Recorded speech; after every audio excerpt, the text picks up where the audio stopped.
ಇವರು ಈ ಥರ ಸರ್ ಈಗ ನಮ್ಮ ಜಿಲ್ಲೆಯಲ್ಲಿ ನಾಗಕುಂಡ ಸ್ಟೆಪಲ್ ಅಂದರೆ ನಾಗಕುಂಡ ಬಾವಿ ಸುಡಿಯಲ್ಲಿ ಮಾಡಿದ್ದಾರೆ. ಹಲವಾರು ದಕ್ಷಿಣ ಭಾರತದ ಹಲವಾರು ರಾಜಮನೆತನಗಳ ಒಂದು ದೇವಸ್ಥಾನಗಳನ್ನು ಸಂರಕ್ಷಣೆ ಮಾಡಲಿಕ್ಕೆ ಡೆಕ್ಕನ್ ಹೆರಿಟೇಜ್ನ ಫೌಂಡೇಶನ್ನ ದಾನಿಗಳಾಗಿ ಹಲವಾರು ದೇವಸ್ಥಾನಗಳನ್ನು ಇವರು ಸ್ವತಃ ತಮ್ಮ ಖರ್ಚಿನಿಂದಲೇ ಮಾಡುವಂಥವರಾಗಿದ್ದಾರೆ. ನಮ್ಮ ಲಕ್ಕುಂಡಿಯಲ್ಲಿ, ನಮ್ಮ ಸೂಡಿಯಲ್ಲಿ, ರೋಣ ತಾಲೂಕಿನ ಸೂಡಿಯಲ್ಲಿ ನಾಗಕುಂಡ ಒಂದು ಬಾವಿಯನ್ನು ಸಹಿತವಾಗಿ ಬಹಳಷ್ಟು ಅದ್ಭುತವಾಗಿ ಸಂರಕ್ಷಣೆಯನ್ನು ಮಾಡುವಂಥ ಕೆಲಸವನ್ನು ಮಾಡಿದ್ದಾರೆ.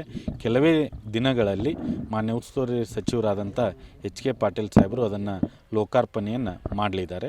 ಅದನ್ನೆಲ್ಲ ಮಾಡಿದವರು ಇವರೇ, ಡಾಕ್ಟರ್ ಹೆಲೆನ್ ಅವರು, ಡಾಕ್ಟರ್ ಸ್ಟೆಫನ್ ಅವರೇ ಡೆಕ್ಕನ್ ಹೆರಿಟೇಜ್ ಫೌಂಡೇಶನ್ನಿಂದ ದತ್ತಕ್ಕೆ ತೆಗೆದುಕೊಂಡು ಮತ್ತು ಅದರ ಜೊತೆಗೆ ಸೂಡಿಯನ್ನು ಸಂಪೂರ್ಣ ಸ್ವಚ್ಛ ಗ್ರಾಮ ಮಾಡಬೇಕು ಅನ್ನುವಂಥ ಆಲೋಚನೆಯನ್ನು ಸಹಿತ ಅವರು ಹೊಂದಿದ್ದಾರೆ.